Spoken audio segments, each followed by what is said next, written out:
Good morning, everybody. Good morning, everybody. It's Pastor Lenny. And Pastor Lori. So blessed to be with you here today. Thank you for joining us, and thank you for everything you do for us. All your correspondence, all your gifts. You are keeping and continuing the growth of the kingdom of God, the kingdom realm of God, through your gifts to New Life Ministries. It's not about us, it's about you, and it's about God's kingdom realm. And for those of you who are looking to give, we put the very easy way to give. Texting, it's always easy. Everybody likes to use their cell phones, so that number's on the board. Very nice and easy. Those of you who like to mail your gifts and your offerings, we have the address on the board. And of course, you could also visit the website and bless us through PayPal. But we appreciate you, and we know that God is speaking to you and to give and to send, and that's how he expands his ministry. So thank you for everything you're doing for us. I know I went over that really fast because I like to go over it really fast, but slow down. I want to get to today's message. Which is a good one. We have been a three-part series on breaking free. Breaking free. You know, getting unstuck from the yuck. And we're talking about three things that keep God's children stuck in the yuck, or stuck in the old, or stuck in the wrong. The wrong. That's right? Good. Stuck in the wrong. Or stuck in, the wrong covenant, or stuck in mud, the mud that's slowing them down and keeping them from living, the abundant life that Christ came to give, the anointed one and his anointing. And so we talked about traditionalism and denominationalism. And then we talked about experience. That was number 2. Traditionalism, denominationalism, number 1. Experience, number 2. Go back and listen to Sunday's message. I'm telling you, you're going to love it. And then experience, go back and listen to that. They're all in the same playlist on YouTube. The playlist is Breaking Free, Part 1, Part 2, and Part 3. Today is Part 3. And today, we're going to be talking about the third thing that keeps God's children stuck in the yuck. And that's legalism. That's the gospel of works. That's the gospel of circumcision. There was 2 gospels being preached in the New Testament. People don't realize this. I love the book of James. The book of James has some amazing scriptures. Every good and perfect gift comes down from God above, from the Father of lights. And in him, there's no turning or shifting shadow. There's no turning. Only good thing. It's beautiful. The perfect law of liberty. It's beautiful. But he also teaches in James chapter 2, verse 24, that a man is justified by doing 2 things. By believing in Jesus Christ, right? And by works. By works. Make no mistake about it. There's a conflict there. And how do we know it? In Acts chapter 21, verse 20, when Paul goes to Jerusalem to have it out with James and John, because he's getting tired of all these Judaizers that are sent to get his Gentile converts to follow after the law. He's told very excitingly and exuberantly by the leadership, hey, you see how many of our brethren are coming to know Jesus, believe in Jesus? And they're still zealous for the law of Moses. So you have to rightly divide the New Testament. It doesn't mean new covenant. And you have to be fixed in the new covenant of grace. And if you're listening to somebody that's preaching the gospel of grace, and it leaves you, oh, wow, and it lifts burdens, okay? And you feel free, and you feel great and good, and you think to yourself it's too good, right? Too good to be true, yep. That's the gospel of grace. But if you listen to somebody that says this is the gospel of grace, and when you're done, you're left with, wow, there's so much more I have to do, right? Yeah. Ugh. Wow. I need to do so much more. I wish I was as good as that person. Oh, yeah, if I could only be. You need to do. There's more work. There's an effort. There's a response. And you're left with guilt, shame, condemnation, or feelings of inferiority, that's not the gospel of grace. And let me tell you something, the true gospel of grace is not a license to sin. Because the true gospel of grace, Romans chapter 6, verse 14, sin has no more dominion over you, for you're not under the law. Also, I guess, Paul, when you're under the law, legalism, then you're still under the dominion of sin? Yeah, see, sin has no more dominion over you, for you're not under the law, you're under grace. Romans chapter 6, verse 14. He starts out with, how could you sin? You've died to it. Now you're living in righteousness. Why? Because you were raised with Jesus Christ in newness of life and righteousness. So, guilt, shame, condemnation is not the gospel of grace. You're listening to the wrong gospel. So here it is, number 3. Legalism. Legalism will keep you stuck in the muck, in the muck. Okay? And will keep you from living the abundant life. And we're going to be looking at Galatians chapter 5, verses 1 through 4 and 7 through 10. But first, I want Pastor Lori to read for you verse 9. A little leaven leaveneth the whole lump.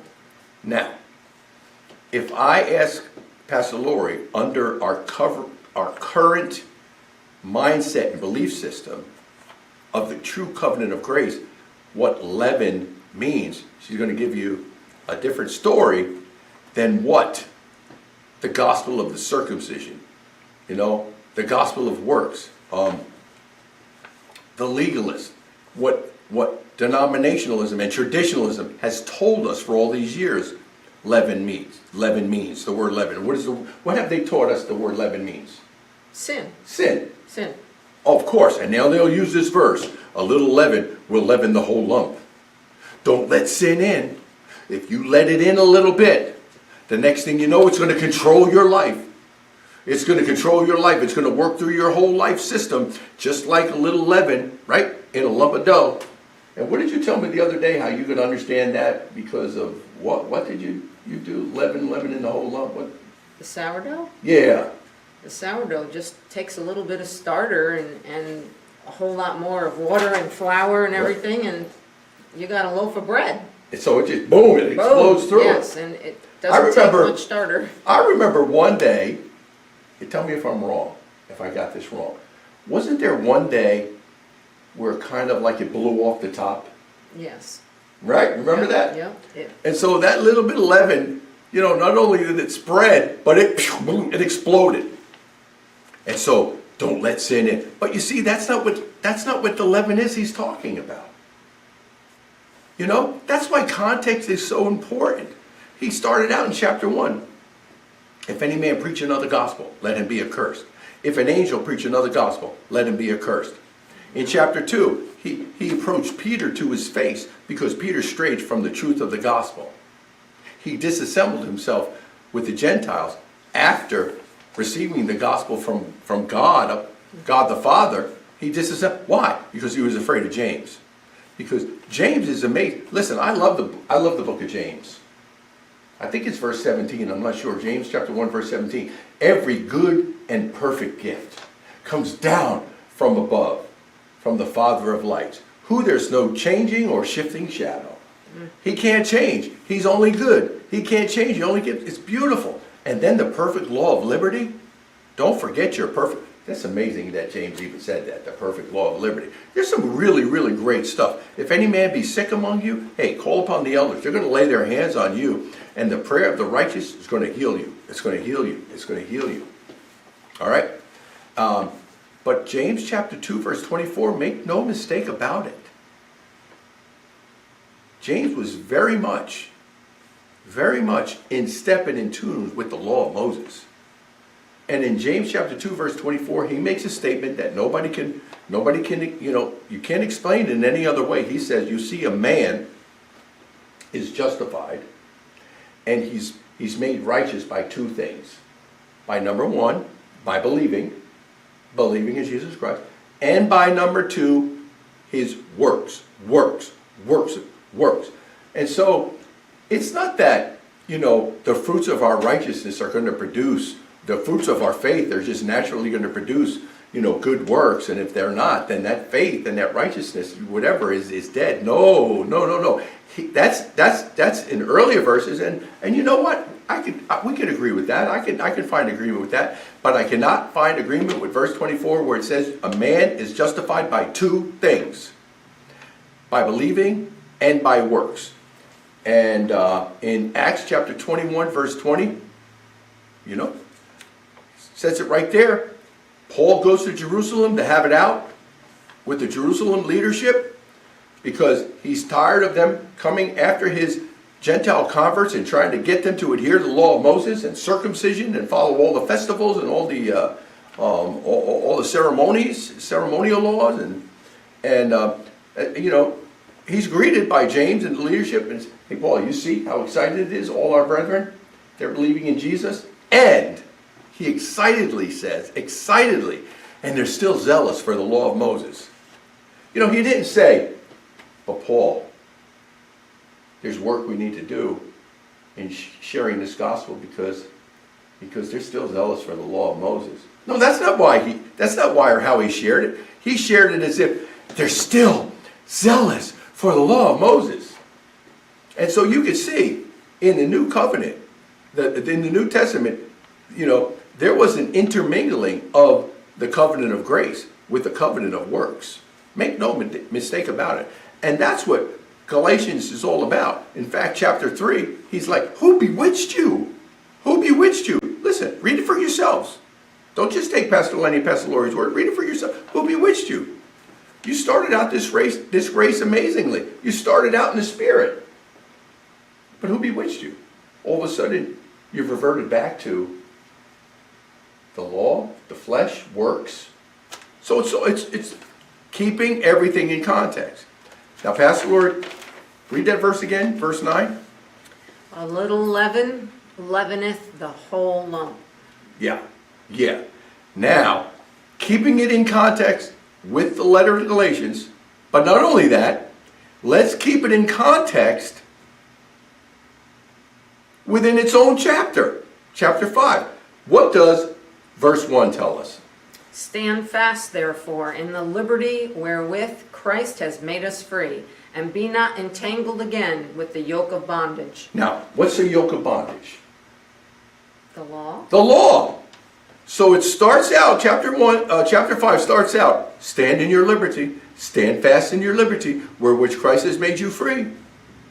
And those words, liberty and free, talk about freed from all moral and ceremonial laws. Stand in that freedom. Don't allow yourself to be enslaved to a yoke of bondage. So what's he talking about again? Not living a life according to the law, right? And what's the next verse saying?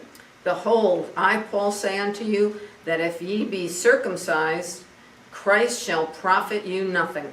So here it is again, in context. Now you guys think, if you're going to go to be circumcised in order to become righteous, in order to become justified, what does it say? Christ is become of... Profit you nothing. Yeah. Who bewitched you? So you see what it's dealing with so far?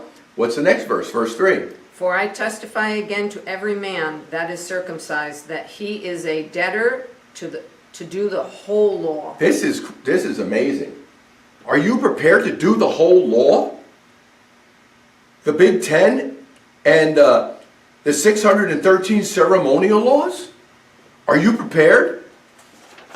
Because this is what he's talking about here. That means you can't mix clothing material. You can't mix polyester with cotton. You've sinned. You can't boil a kid in its milk. You can't eat a cheeseburger. You can't eat a cheeseburger. I mean, do you hear what Paul's saying here?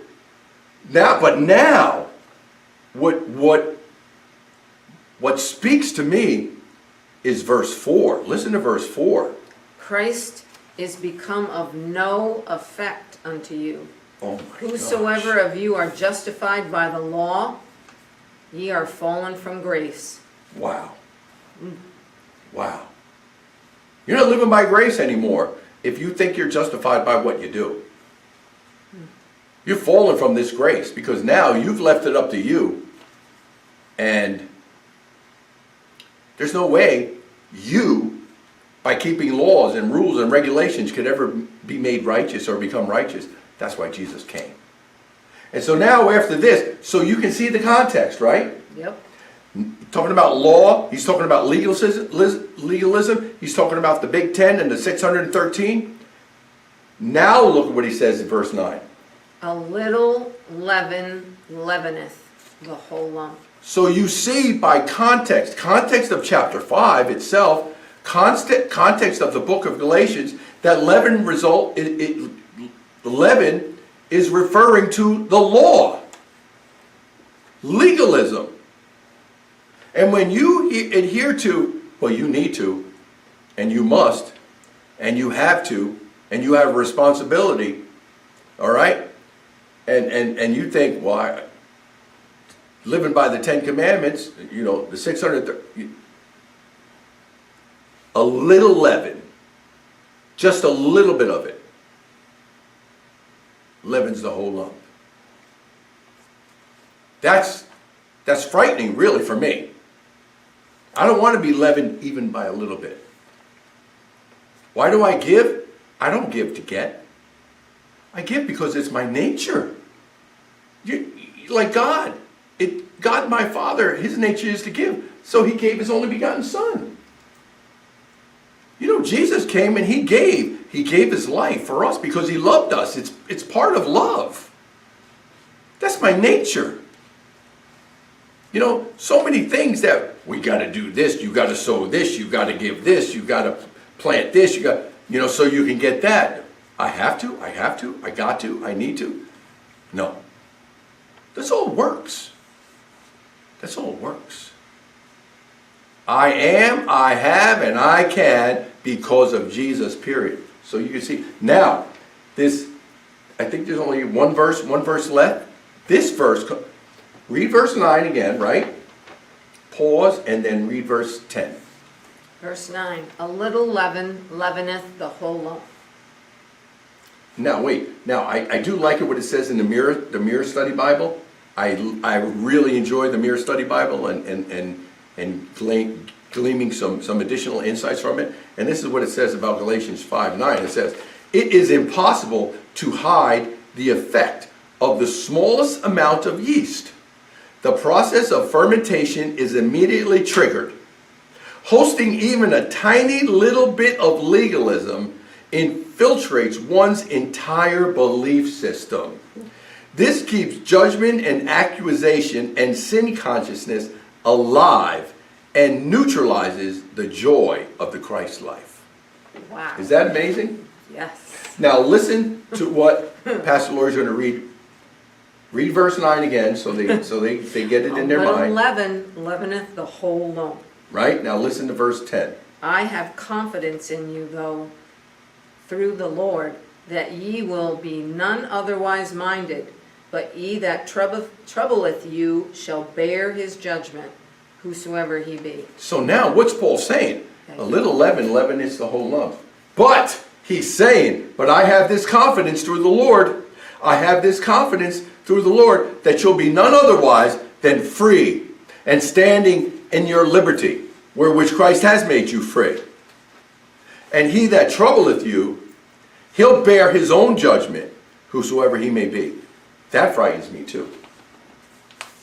The one that troubles God's people with burdens of law keeping, of what they need to do, and this Paul says he'll bear his own judgment. So anyway, this is the third subject, or the third reason that God's children are stuck in the yuck. Okay? And how to break free from traditionalism and denominationalism and experience and legalism is to stand in the true, new, too good to be true covenant of grace, where there's no guilt, shame, or condemnation, or feelings of inferiority. You have anything else? Amen. That's Done. it? Done. Come on. No closing words? Oh, no. You said it. All right. We'll see you again in a couple of days.